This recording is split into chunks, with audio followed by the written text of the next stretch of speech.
abençoe. Senhoras, senhores, mais uma vez tomamos a palavra para trazer primeiro a nós mesmos o entendimento da doutrina espírita. Naquela tarde, Jesus, reunido com os discípulos, perguntou a eles: que dizem os homens que eu sou? Os discípulos responderam: dizes que é Jeremias, outros que Elias. E Jesus novamente pergunta: e vós, que conviveis comigo, quem dizeis que eu sou? Pedro, tomando a palavra, responde a Jesus: tu és o Filho do Deus vivo. E Jesus, dizendo a Pedro: bendito és, Pedro, porque não foram nem a carne nem o sangue que isso te revelaram, mas meu Pai que está nos céus. Sobre isto erigirei a minha igreja. E alguns de nós imaginamos que Jesus havia colocado sobre os ombros de Pedro aquela nova revelação. Mas nos enganamos. Jesus falava da intuição que Pedro recebera naquele momento. Jesus falava da inspiração transmitida do alto, para que nós tivéssemos a certeza de que Jesus é nosso mentor, nosso guia e nosso amigo incomparável. Naquele momento, daquele momento em diante, Jesus passou a ser para nós o guia, o exemplo de tudo que deveríamos então compreender e seguir. E é esse mesmo Jesus, esse amigo, que nos diz que nós devemos buscar a verdade, que a verdade nos libertará. Passados quase 2000 anos, Ele envia até nós a terceira revelação, o Consolador prometido por Ele mesmo naqueles dias. E aqui estamos diante da doutrina espírita, na primeira conceituação de Kardec, quando ele nos afirma que o espiritismo, a doutrina espírita, é a ciência nova que vem revelar aos homens a origem, o destino dos espíritos, de onde nós viemos, o que estamos fazendo aqui e o que nos aguarda no porvir. Nós, da doutrina espírita, na doutrina espírita, temos a necessidade de ter, já buscamos a doutrina espírita porque temos a necessidade de ter uma fé baseada numa herança divina chamada inteligência. Então a nossa fé não é mais a fé cega, a fé que aceita simplesmente, mas a fé que questiona, a fé que busca convicção íntima. Baseado nisso, a doutrina espírita tem sido amparada pela ciência na busca do entendimento daquilo que deve constituir as nossas verdades íntimas. Então, estamos aqui diante do que a ciência tem para nos oferecer. Alguns dos aspectos, né? Não estamos aqui querendo abordar todos os aspectos científicos que corroboram a doutrina espírita. Esse é o nosso companheiro Einstein. Einstein costumava ter as suas verdades, buscar as suas verdades através da intuição. Passeava ele muitas vezes pelos bosques, pelos caminhos da universidade, e numa dessas vezes, encontrando um dos seus companheiros, dialogou com ele por alguns momentos, e perguntou a ele: quando eu comecei a conversar com você, eu estava vindo ou estava indo para o refeitório? A pessoa então respondeu: não, você estava indo para o refeitório. Então ele disse: então eu não almocei ainda. Tamanha a introspecção dele, né? Então, esse nosso amigo, ele tem algumas frases de bastante impacto. Ele é um profundo admirador de Deus. Ele nos traz essas frases: o azar não existe, Deus não joga dados. E esta outra: quando abro a porta de uma nova descoberta, já encontro Deus lá dentro. Na doutrina espírita, todo o capítulo 1 do segundo livro dos Espíritos fala exatamente das coisas básicas que nós devemos conhecer. No nosso trabalho, uma das coisas que nos impressionou bastante ultimamente, nós temos a grata alegria de participar de um grupo que trabalha com os presos na cadeia de Rolândia. E por alguns dias, algumas semanas, não pudemos ir em virtude de vários problemas. E quando nós retornamos do trabalho com as moças, são lá 20, 24 moças contidas num container, desumanamente contidas num container, nós perguntamos a elas: o que vocês ficaram fazendo, né, durante esse tempo? Qual foi o diálogo de vocês em relação ao que nós temos visto aqui, ao que temos estudado aqui? E elas nos responderam: nós ficamos falando dos 5 pilares. Na hora deu até um branco assim, né? Tá, os 5 pilares.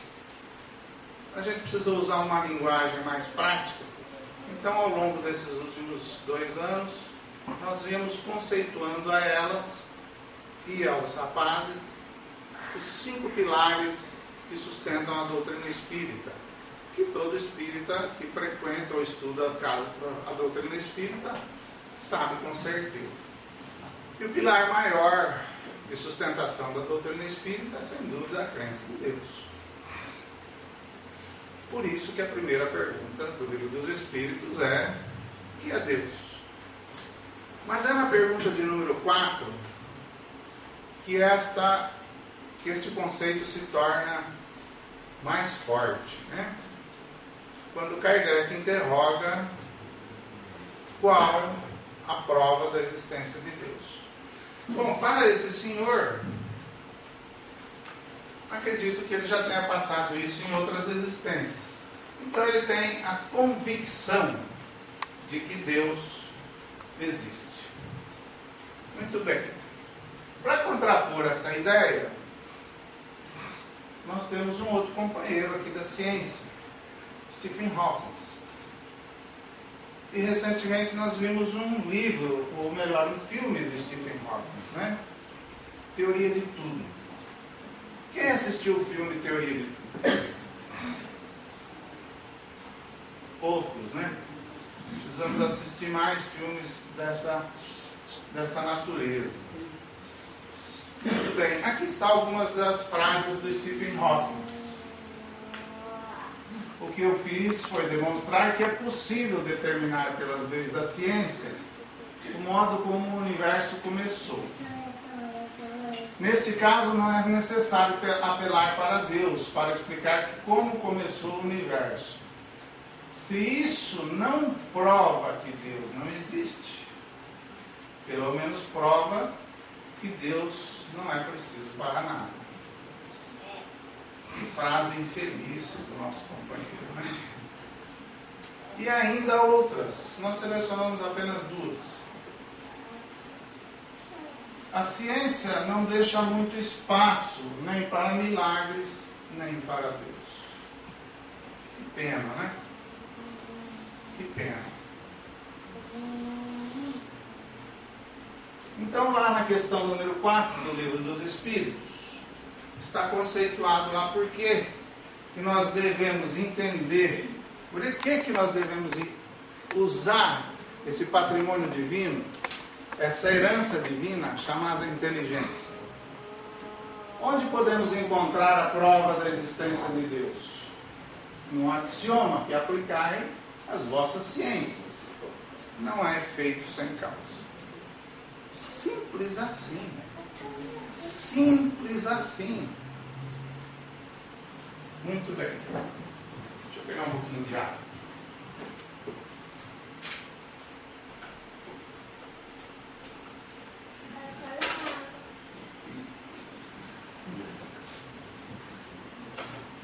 Não há efeito sem causa. Será que o Stephen Hawking nunca imaginou, por exemplo, vendo uma Ferrari, uma máquina fantástica que é o carro, né? Ferrari, né? Conta-se que um médico levou seu carro até a oficina e chegando lá, olhando o mecânico avaliar e reparar o motor, alguma peça do motor ali, o mecânico começou a tecer alguns comentários para o médico, dizendo assim: pois é, doutor, olha, esse carro é mais ou menos, poderíamos comparar com um corpo, né? O médico falou: é verdade, olha, a bomba de combustível, o motor, nós poderíamos pensar como o coração, né? O filtro de ar, a sucção de ar, poderíamos interpretar como o pulmão.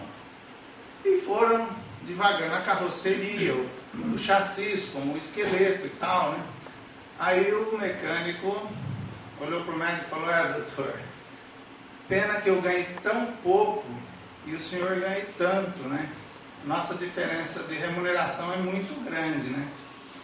E o médico parou assim, pensou um pouquinho, falou: é verdade, mas faz o seguinte, experimenta consertar o carro funcionando. Que é o que o médico tem que fazer, né? Se parar o nosso carro, não há necessidade de médico, né? Muito bem.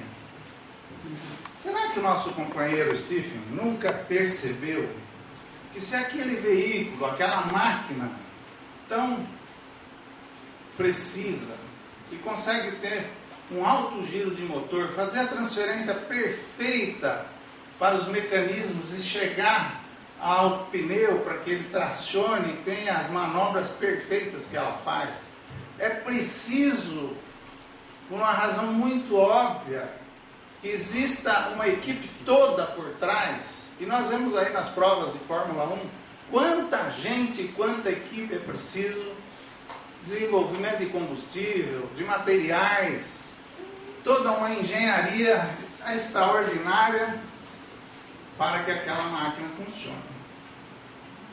E o nosso corpo? Que engenharia tremenda precisou para que ele funcionasse como funciona? É a máquina mais perfeita jamais inventada, né? Mas nós poderíamos ir adiante ainda, porque foi preciso que a ciência evoluísse e que a tecnologia evoluísse para que nós chegássemos ao computador. Será que alguém pode imaginar que por um aborto da natureza, de alguma maneira, por uma catástrofe, por algum tipo de cataclismo, ou alguma série de eventos, um carro pudesse se fazer a si mesmo? Porque o universo é muito mais complexo que um carro. Mas e o computador? Será que alguém carregando as peças de um computador, mesmo que fosse todas as peças num tropicão, ou num acidente qualquer, esta máquina poderia se montar a si mesma? É um absurdo pensar assim. Mas mesmo que numa dessas hipóteses malucas, né, por um acidente, alguma situação qualquer, essa máquina, tanto a Ferrari como o computador, pudesse se montar a si mesma, quem introduziria o programa para que o computador funcionasse? Quem introduziu o programa no nosso DNA para que ele funcionasse? Então nos perdoe, né, o Stephen. Porque achar que uma causa, ou melhor, que um efeito tão inteligente possa partir de uma causa estúpida, é no mínimo ingenuidade. No mínimo ingenuidade, né? Então, salta aos nossos olhos a questão de número 4. Na resposta, não há efeito sem causa. E toda a obra do Kardec, toda a obra dos espíritos, vão ser permeadas por essa lógica extraordinária. Quem assistiu o filme Deus Não Está Morto? Por favor, levanta a mão. Maravilha. Gente, é a sétima arte, né? Vamos fazer uso, né, da sétima arte, né? Quem assistiu o final da última novela da Globo? Por favor, levantem a mão.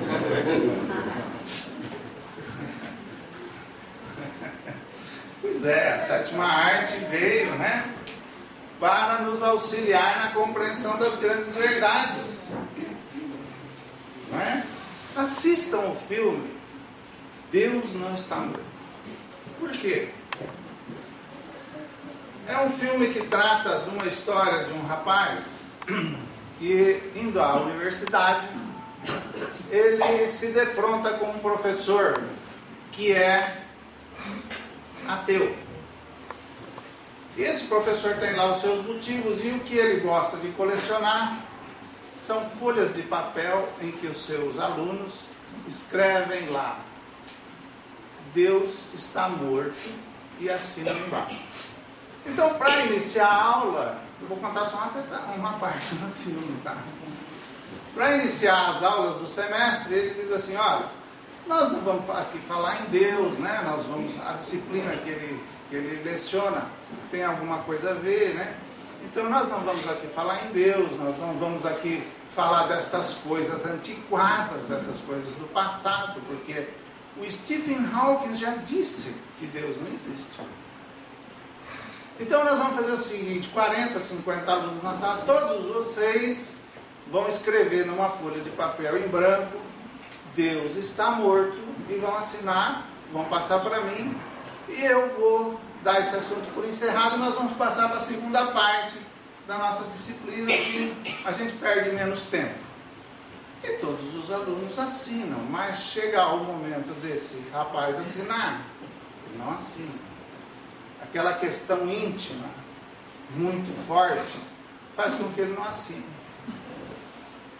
Então o professor fica injuriado, porque ninguém tinha tido aquela coragem. Então ele fez a seguinte proposta: eu vou dar 3 ou 4 aulas para você provar então que Deus existe. Se você não conseguir, durante 15 minutos das 4 próximas aulas, provar que Deus existe, eu vou reprovar você. E aquela matéria era importantíssima para ele poder se formar. Então ele se viu numa situação muito delicada. E ele começou a estudar. E no final das contas, ele consegue provar para o professor com a seguinte situação: bom, eu vou provar que Deus existe, mas só que o senhor não pode me avaliar. Quem terá que me avaliar são os meus colegas, porque o senhor já tem uma opinião própria, uma opinião formada, e os meus colegas podem mudar de opinião. No final, ele consegue que os colegas façam a confirmação das propostas que ele fez, e o professor então é obrigado a aprová-lo. Mas, gente, assistam o filme, porque os argumentos que ele usa, embora belíssimos, embora de um raciocínio importante, não tem esse raciocínio fundamental do Kardec. E isso foi escrito há 158 anos atrás.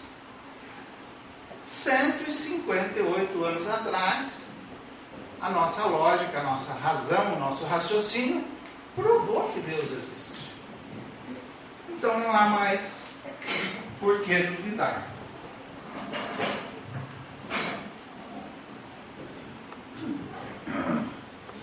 segundo pilar de sustentação da doutrina espírita lhe diz que nós somos seres eternos. A nossa herança divina nos deu a imortalidade. E essa imortalidade, então, nos segue para depois da morte da nossa carroceria, do nosso corpo físico. Pesquisas recentes nos falam disso.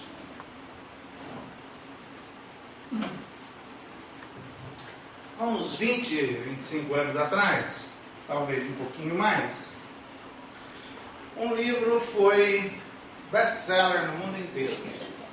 Ele chamava-se Vida Depois da Vida, do Dr. Raymond Moody Jr. Esse livro circulou pelo mundo inteiro e fez muito sucesso.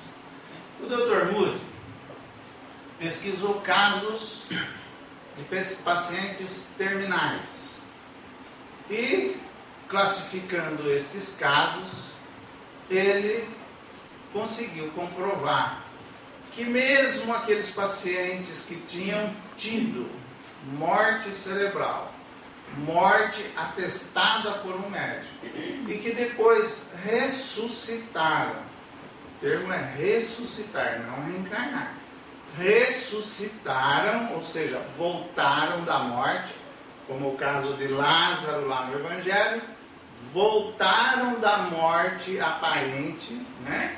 Porque se realmente acontecer a morte, nem Jesus traz o camarada de volta.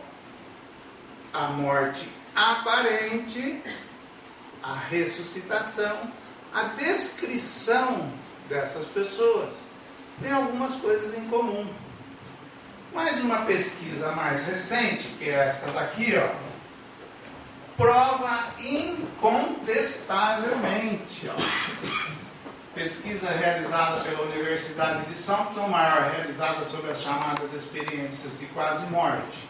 Os resultados revelaram que entre os pacientes que sobreviveram ao ataque, cerca de 40% descreveram a sensação de consciência antes de terem sido ressuscitados pelos médicos, período que foram declarados mortos.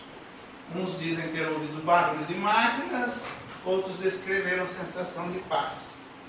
Lá no livro do Dr. Moody, ele narra um caso especialmente interessante. Por quê?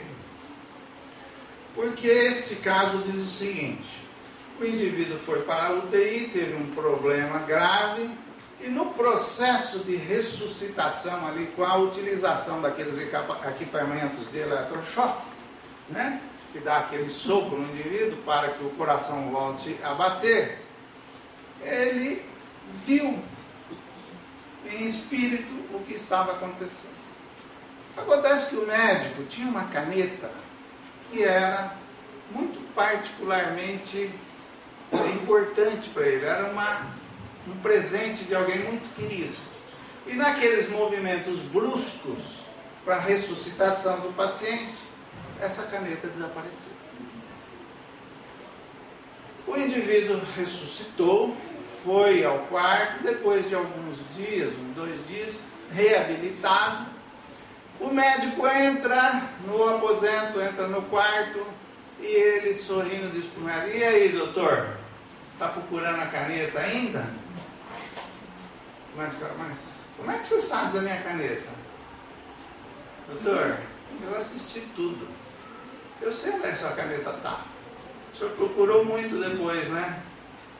Procurei e não achei. Pois é, naquele momento em que o senhor tentava me trazer de volta, eu assistindo tudo, essa caneta do senhor está embaixo de um aparelho, assim, cuja dimensão entre o solo e ele é muito pequena. O médico sai apavorado do quarto, vai ao centro cirúrgico, analisa e traz a caneta. Onde é que estava esse camarada naquele período? Então, para nós espíritas, isso é notícia velha. Isso é notícia velha. Tem 158 anos já, né? Mas os nossos amigos estão aí se debatendo com essa situação. Então, o segundo pilar da doutrina espírita está cravado, fincado, não tem mais dúvida. A consciência sobrevive ao fenômeno da morte física. E mais do que isso, a individualidade e todas as suas características narradas no Livro dos Espíritos.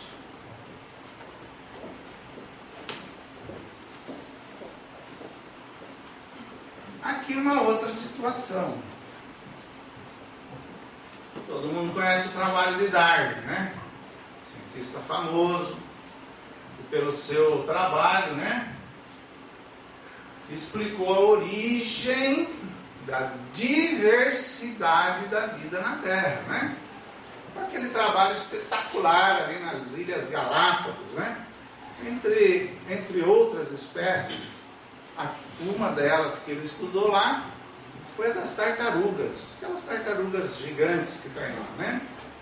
Então ele observou que numa ilha normal, mais normal que tem lá, as tartarugas sobreviveram e elas têm uma carapaça em forma de sino e comem grama. Então é a tartaruga mais normal que tem lá. Numa outra ilha ali perto, a tartaruga tem um casco mais parecido com uma cela de arreio, né? Onde a protuberância perto do pescoço se amolda para que o pescoço consiga então alcançar as folhas dos arbustos, porque a grama lá é escassa. E a outra terceira tartaruga, não tendo alimento nem rasteiro e nem mais alto, se aventura no mar. Então elas são 3 indivíduos da mesma espécie com adaptações diferentes. E com o trabalho de Darwin ficou então demonstrado que o meio afeta os indivíduos de forma que nós buscamos uma adaptação e uma evolução. Nada de novo. Nada de novo, né? Nós também já sabíamos disso pelo ensinamento dos Espíritos, mas Darwin é mais ou menos contemporâneo, né, do Kardec. Então, já lá naquela época. Mas, agora,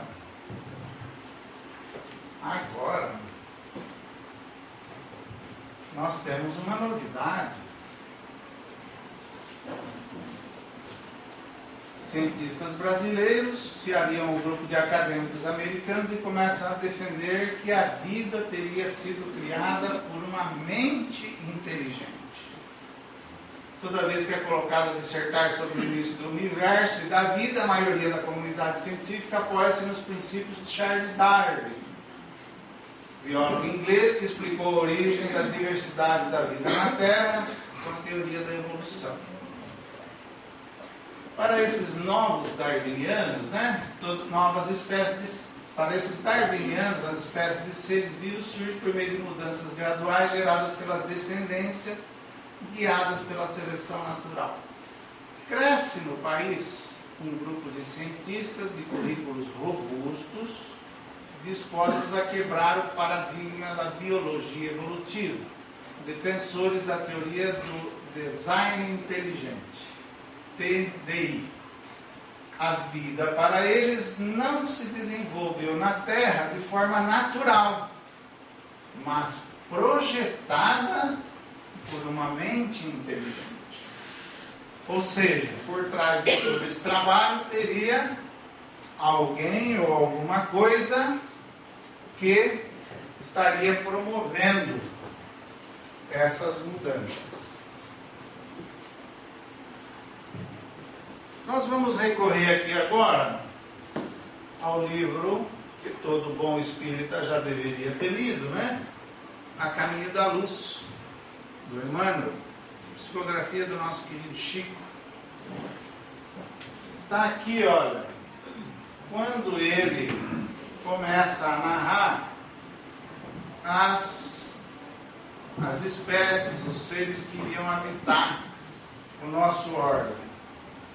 Então diz lá o Chico e o Emmanuel, que o trabalho é dos dois, Os tipos adequados à terra foram consumados em todos os reinos da natureza, eliminando os frutos teratológicos e estranhos do laboratório de suas perseverantes experiências.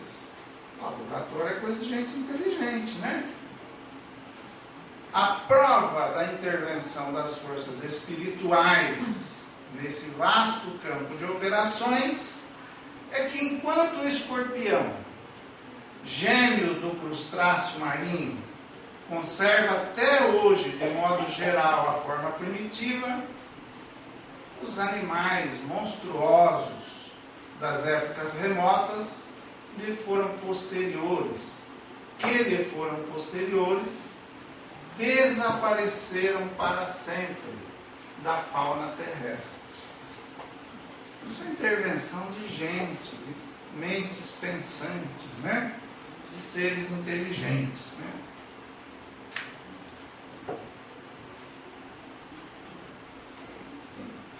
Muito bem.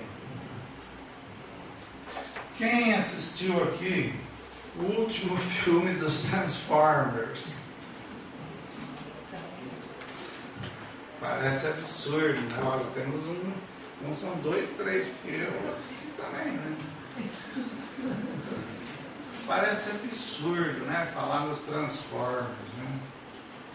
Se vocês assistirem, vocês vão ver que num momento lá do filme, a ciência da cinematografia já não tem mais como explodir, como destruir, como inventar jeito de fazer velocidade, de fazer coisa absurda. Então eles estão começando a achar o caminho da racionalidade, né? Então quando o artista principal lá encontra de novo, né, o líder dos Transformers bons lá, né, que eu não lembro o nome agora, né, ele está todo destruído, né? Ele está todo ferrado lá porque ele enfrentou uma batalha terrível. Mas tem uma coisa que chama a atenção. Quando ele vai consertar o caminhão velho lá, Optimus Prime. Também, né? Parabéns. Olha aí, a sétima arte está fazendo a sua parte, né? O que acontece? Não é a máquina que acontece ali. Ele encontra a centelha. Que coisa extraordinária, gente. Só por isso, toda a série do Transformers valeu a pena. Por quê? Porque isso que está tudo sentado nas cadeirinhas aqui, desse lado e do lado de lá, são máquinas.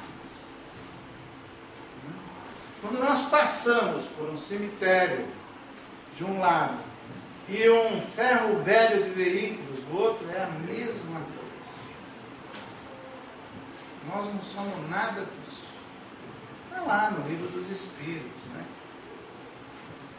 Quem que são os Espíritos? Os seres inteligentes que povoam o universo, fora do mundo material. Nós somos a centelha divina e o Transformers fala disso. O Optimus Prime fala isso. Essa é a centelha, é o que eu sou. Impressionante. É o que nós somos. Nós somos isso aí, ó. Acreditamos em Deus. Nós acreditamos porque há um convencimento. Há já aquilo que passou para dentro do nosso íntimo. A convicção. Nós somos seres inteligentes da criação, somos individualidades. A partir do momento que fomos criados, jamais deixaremos de existir. E os cientistas estão dizendo que tudo isso aqui, né, é obra daquilo que é a questão número 1 do Livro dos Espíritos, que é Deus. Inteligência suprema, causa primária de todas as coisas. Então nós não chegamos aqui por uma seleção natural. Também nos nossos organismos, sim, chegamos. Mas nós chegamos aqui Porque nós somos herdeiros de um ser que é a inteligência suprema do universo e nós temos a nossa inteligência em desenvolvimento. Este Pai é eterno a partir do momento da nossa criação. Somos eternos. Este Pai é o sentimento absoluto. Nós desenvolvemos os nossos sentimentos. Então está aí a ciência mais uma vez corroborando, confirmando, atestando o que a doutrina espírita já nos revela há 158 anos. Aqui temos uma prova nova, né? Daquelas coisas que nós fazemos nas casas espíritas, que nos foram ensinadas por Jesus, mas que não deve ser tomada como rito e nem como coisa mística, que é a transfusão de energia que nós chamamos de passe. Olha essa pesquisa. Um estudo desenvolvido pela USP, em conjunto com a Unifesp, comprova que a energia liberada pelas mãos tem o poder de curar qualquer tipo de mal-estar. O trabalho foi elaborado devido às técnicas manuais já conhecidas na sociedade, como no caso Jurei, utilizado pela Igreja Messiânica, e ao mesmo tempo semelhantes às religiões como o Espiritismo, que pratica o chamado passe. Nesse estudo do mestrado foram utilizados 60 ratos. Segundo os cientistas, efeitos da imposição de mãos em camundongos, nos quais foi possível observar um notável ganho de potencial nas células de defesa contra tumores. Muito bem. Por que não se usou indivíduo? Então, na ciência a gente tem que usar aquilo que é menos suscetível à psique, né? Menos influenciável, né? Então, o que os pesquisadores fizeram? Separaram lá 60 ratos, induziram através de um fenômeno tumores iguais, idênticos. Alimentaram os ratos da mesma forma, deram a mesma quantidade de água, colocaram sobre o mesmo ambiente e separaram a quantidade dos ratos e fizeram a imposição de mãos. Resultado: os ratos nos quais foram submetidos à energia do passe, que nós chamamos, né, tiveram uma melhora muito superior àqueles que não foram tratados por essa terapia. Então não é mais místico, né? É a ciência mostrando, as leis da estatística mostrando, comprovando que aquilo que nós acreditamos e que nós exercitamos dentro da casa espírita não é místico, é uma realidade física. Uma realidade física. E ao longo dos anos a gente percebe isso. A gente percebe, né? Mas nós temos outras informações aqui. Eu vou passar essa última, porque o horário já está se adiantando. Essa descoberta aqui também foi muito importante para a doutrina espírita. Por quê? Um campo de força invisível, impenetrável, a cerca de 11 mil quilômetros da superfície da Terra, protege o nosso planeta de doses letais de radiação. A descoberta surpreendente e até agora inexplicada foi feita por uma dupla de satélites da NASA e representada na edição da revista britânica Nature. Olha, gente, as informações que a gente coloca aqui tem que vir de fonte segura. A tribuna da doutrina espírita não é lugar de achismo e nem de personalismo. É lugar de certezas pela ciência ou pelos autores consagrados. Senão nós corremos o risco de fazer outra esquina de pedra, como fizemos lá atrás, né? Então está aí uma nova descoberta que vem comprovar algumas coisas. Misteriosa barreira entre dois cinturões de radiação protege a Terra de partículas nocivas.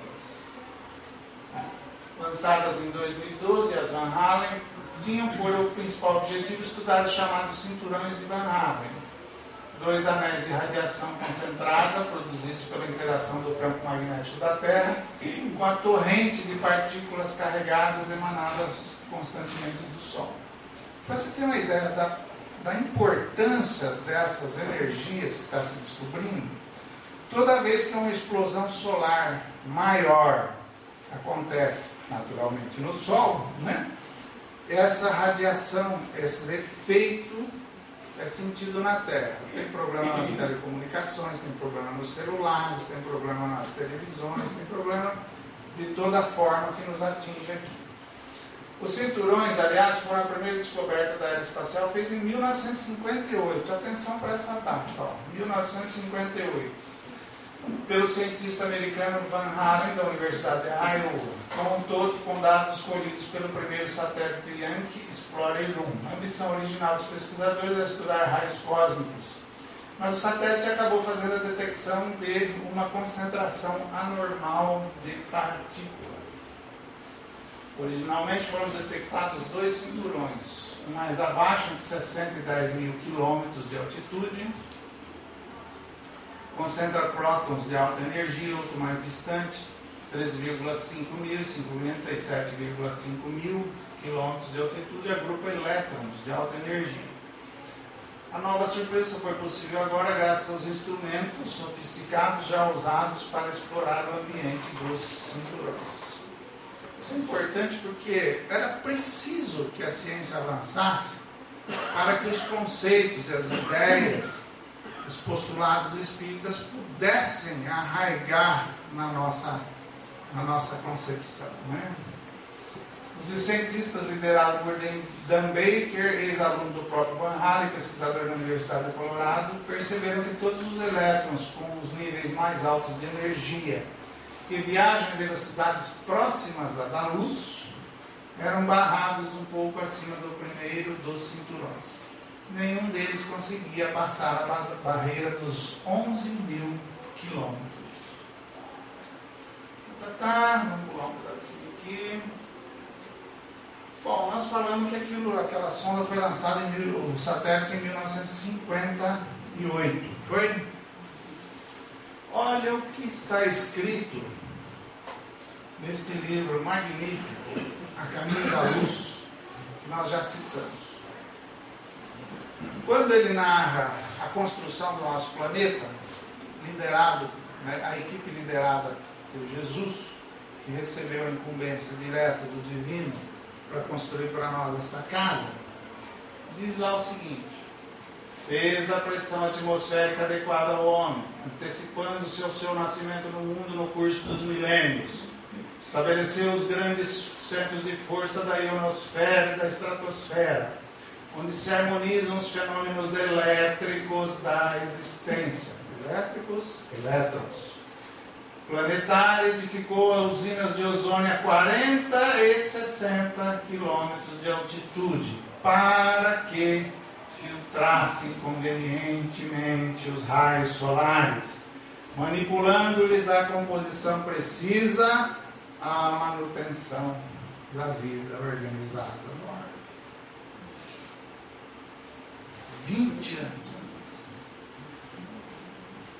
O Chico não é uma faculdade, o Chico é uma universidade, né? Muito diferente da gente ficar estudando ali, né? Fazendo ali a arvorezinha, com cobrinha, com maçãzinha, né? Depois construindo o barquinho, colocando os bichinhos dentro, né? Isso aqui é universidade. Isso aqui é ciência. Essa é a religião dos espíritos. Isso não é a religião do futuro. Isso é o futuro das religiões. Isso é doutrina espírita. Que Jesus nos abençoe.